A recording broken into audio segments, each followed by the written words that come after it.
A big night for Trump. He wins the GOP primaries in Michigan and Mississippi.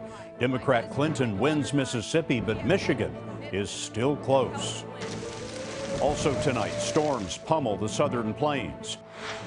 A failed drug test means a huge financial loss for Maria Sharapova. This is the CBS Evening News with Scott Pelley. And this is our Western edition. We begin with the breaking political news. 2 more primary wins for Donald Trump. CBS News projects that when all the votes are counted, Trump will win in Michigan. Ted Cruz and John Kasich are battling for second. We are also projecting Trump the winner in Mississippi, with Cruz second. So Trump has now won 14 states. He looks all but unstoppable heading into the big contests in Florida and Ohio next week. On the Democratic side, CBS News projects Hillary Clinton the winner over Bernie Sanders in Mississippi, but it is still a toss-up for the Democrats in Michigan as the vote counting continues. Donald Trump spoke to his supporters just a few minutes ago. Well, thank you very much, everyone. This was an amazing evening, and I don't think I've ever had so many horrible, horrible things said about me in 1 week. $38 million worth of horrible lies, but that's okay. It shows you how brilliant the public is, because they knew they were lies, and it was just really amazing to watch. And to get these kind of numbers where they call them immediately is just something very special. So I want to thank the public. I want to thank the people of Michigan. I want to thank the people of Mississippi. And it is such a great honor. Donald Trump moments ago. Nancy Cordes is covering the Democrats. Nancy? Scott, Hillary Clinton has taken the stage here in Cleveland. She was hoping that she'd be able to come out and declare victory in neighboring Michigan. The recent polls had showed her 10 to 20 points up, but as you said, the race is now a toss-up, and she couldn't keep folks here waiting any longer, so she began speaking a few moments ago. Let's take a quick listen. Michigan. Create a future that will hold out the promise of America to every kid with a dream, every aspiring entrepreneur, everyone who works hard and does their part should be able to say, I can make it in America. But to get there, my friends, we do need a real strategy. We have to invest in core American strengths.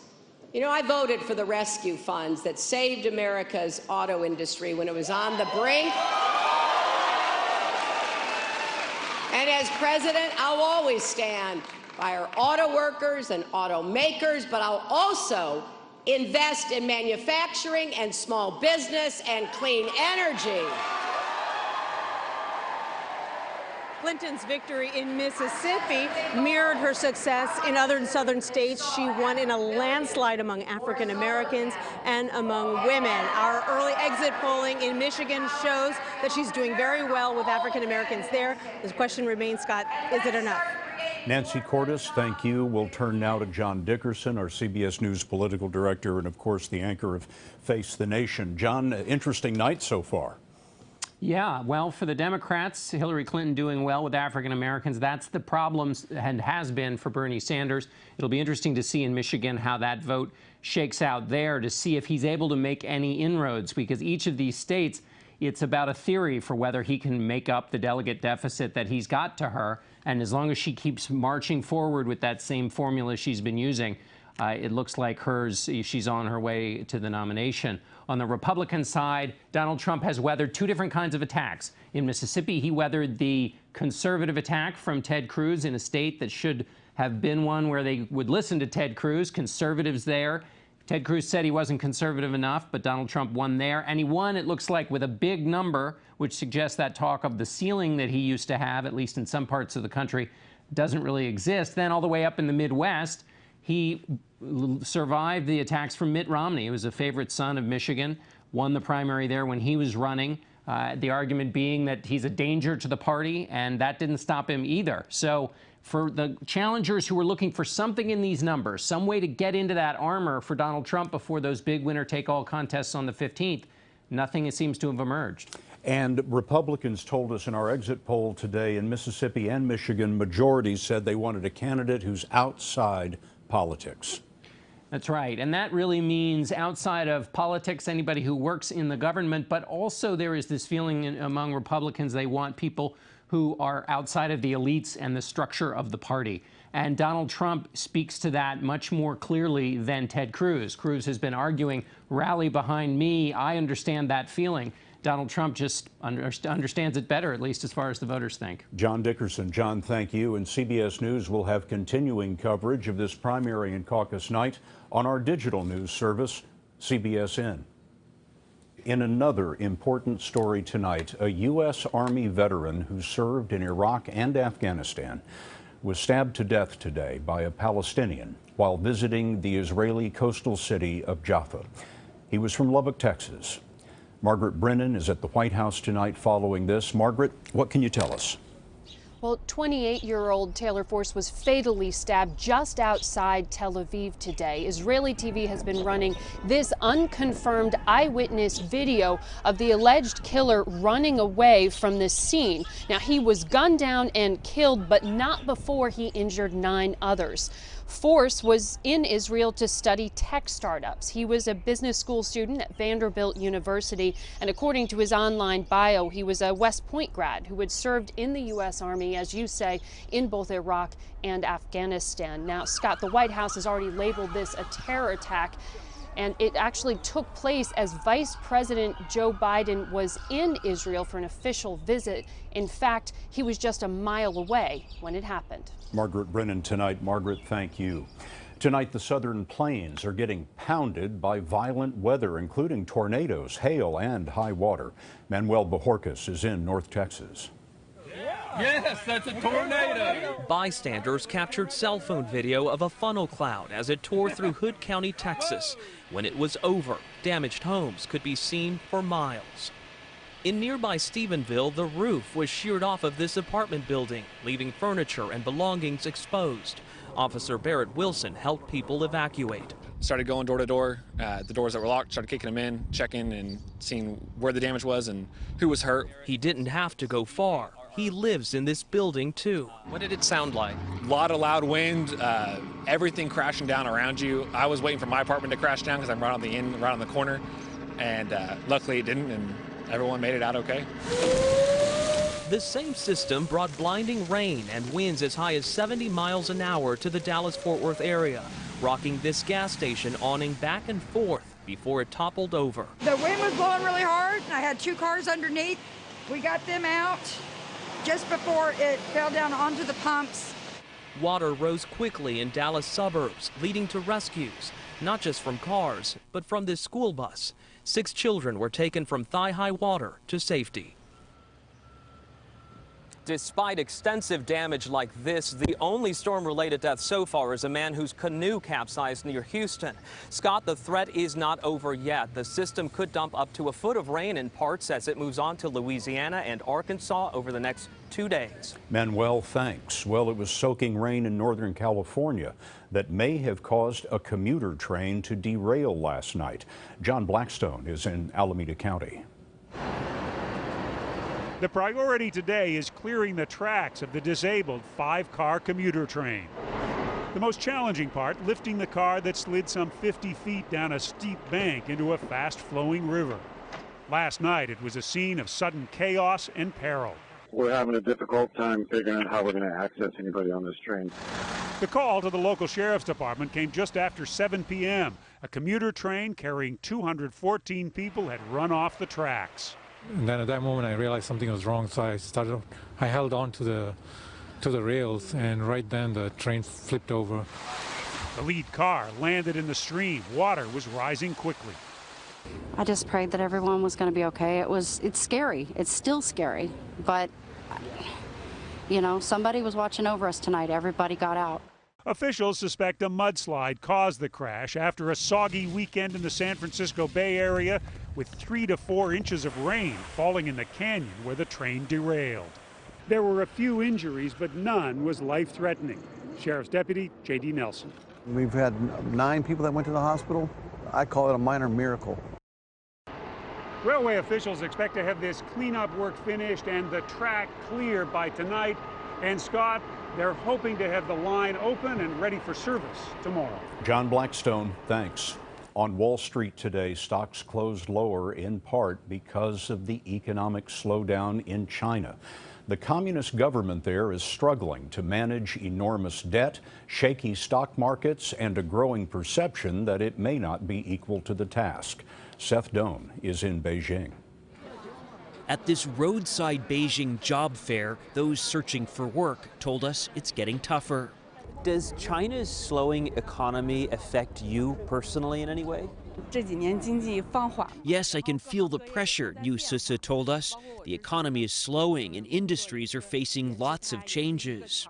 They've spent massive amounts of money building unnecessary things. Peking University finance professor Michael Pettis says China faces a debt crisis after borrowing tens of trillions of dollars for iffy investments in areas like real estate and shipping. Beijing has never gotten its arms around the problem of debt. Until it does, things will continue to get worse. Now China is trying to rebalance its economy, leading to massive layoffs in government-owned industries. But amid the backdrop of labor protests, China is fully capable. State media has run a slew of glowing good news stories. President Xi Jinping visited top state media outlets in February, urging the press to pledge loyalty to the Communist Party. It's an effort to control the story and project stability. The fear is that it's still possible for Beijing to mismanage the process and for it to be much more disruptive than expected. China's government has tried to convince the world that its economy is not in peril, but it's still not clear if that's just wishful thinking. Seth Doan, CBS News, Beijing. A trailblazer for women has died. Elizabeth Strophus earned 2 congressional gold medals for her work as a World War II military pilot. She was 96 and will be buried in her native Minnesota. Strophus and women like her, however, are not eligible to be buried at America's premier military cemetery. That is a battle that is not over. Here's David Martin. Elaine Harmon was one of a chosen few, her wartime service immortalized in newsreels. The first women in the history of America to fly military aircraft. She was a WASP, Women's Air Force Service Pilot, one of about 1,000 who signed up during World War II when a shortage of male pilots forced the military to do what it had never done. Their training program was exactly the same one as the male cadets were going through all over the country. The WASP were not sent into combat but remained stateside. Her mission was to train male pilots that needed either refresher courses on planes or to learn about new planes that were coming out. Aaron Miller's grandmother died last year at 95. What were her wishes when she passed away? Her wishes were to be inurned at Arlington Cemetery. Elaine Harmon had even left handwritten instructions, but the director of Arlington denied the request, saying serving in the WASPs is not the same as active duty service as a member of the Department of Defense. The Army said no to the wrong family. Sexism and gender discrimination. That is the only issue that did not allow them to be military. Hang-ups about the role of women in the military. Elaine Harmon's family turned to Congresswoman Martha McSally, who became one of the first female combat pilots, following a path first blazed by the WASPs. Think about the irony here. The military just announced they're opening up all positions to women to serve in uniform. The very same time they're closing the gates to Arlington on the pioneers who paved the way. Officials at Arlington say allowing WASPs to be buried there would set a precedent for hundreds of thousands of other Americans, like the Merchant Marine, who also served in World War II. That would increase the waiting time for burial, which already can be up to 10 months. That's about how long Elaine Harmon's ashes have been stored in her granddaughter's closet, waiting to find a resting place. David Martin, CBS News, Arlington National Cemetery. Today, there's a new warning about the Zika virus, and sponsors fall out of love with Maria Sharapova when the CBS Evening News continues.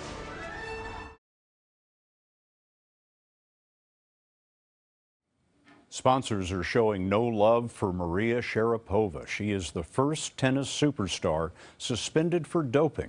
Here's Ali LaForce of CBS Sports. The five-time Grand Slam winner shocked the tennis world yesterday with her announcement that she had tested positive in January for using a banned substance. I made a huge mistake, and I've let my fans down. I've let the sport down. The drug in question is meldonium, a heart medicine which improves blood flow. Originally given to the Soviet troops in the 1980s to boost stamina during the Afghan war, it was banned by the World Anti-Doping Agency this January for enhancing endurance and oxygen intake. Sharapova said she had been taking the drug since 2006 for low magnesium, heart issues, and risk of diabetes. 4 other international athletes have been caught using the drug in the last 2 months. Sharapova is the world's highest paid female athlete, and of the $29 million she made last year, $23 million were in endorsements alone. 3 of her main sponsors, including Nike, Tag Heuer, and Porsche, said they are all cutting off lucrative deals with the star. John Wertheim is with Sports Illustrated. And the fact that they've taken this very aggressive stance, not a wait and see, not let's wait till the appeals process is through. Within hours, they're distancing themselves with the client. That sends a very powerful message. Despite the controversy, fellow athlete Serena Williams is standing by her friend. Most people were surprised and shocked by Maria, but at the same time, I think most people were happy that she was upfront and very honest to admit to what she had done. Sharapova is facing up to a 4-year ban, but Scott, her best shot for getting it reduced is if her and her legal team can convince everyone that she needed to take this for medical reasons, which seems like a long shot at this point. Ali LaForce, CBS Sports. Thank you, Ali. Pregnant women must stay out of countries affected by Zika virus. That was the warning today from the World Health Organization, and it applies to nearly 30 countries in the Americas. Dr. John LaPook reports. All of this news is alarming. Dr. Margaret Chan, Director General of the World Health Organization, says Zika virus is such a threat, we need immediate action. Zika has been found in fetal brain tissue, and just last week, scientists proved the virus can directly destroy nerve tissue. Evidence like this offers more proof the virus itself is causing birth defects and miscarriages. Dr. Chan said sexual transmission is more common than previously thought. In addition, 9 countries report an increase in Guillain-Barré syndrome, a neurological condition that can affect anybody, not just pregnant women. Most patients recover, but it can cause weakness, paralysis, and even death. The WHO now says pregnant women should avoid travel to areas of Zika outbreak, and pregnant women whose sexual partners may have been exposed to Zika should practice safe sex or abstain from sex during the pregnancy. John, thanks very much. For all of us at CBS News all around the world, good night.